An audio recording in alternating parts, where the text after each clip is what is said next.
All Gujarat inter municipal corporation tournament T20 night cricket ટુર્નામેન્ટનો પ્રારંભ થયો। સીએમ ભૂપેન્દ્ર પટેલે ક્રિકેટ રમીને ટુર્નામેન્ટનો પ્રારંભ કરાવ્યો।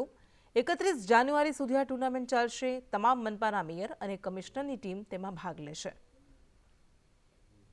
તો મુખ્યમંત્રી ભૂપેન્દ્ર પટેલે ક્રિકેટ રમીને આ ટુર્નામેન્ટનો પ્રારંભ કરાવ્યો છે, જેમાં તમામ મહાનગરપાલિકાના કમિશનર અને મેયર ભાગ લેશે અને અલગ અલગ ટીમ આ ટુર્નામેન્ટ રમશે। All Gujarat inter municipal corporation tournament T20 night cricket ટુર્નામેન્ટનો પ્રારંભ થયો।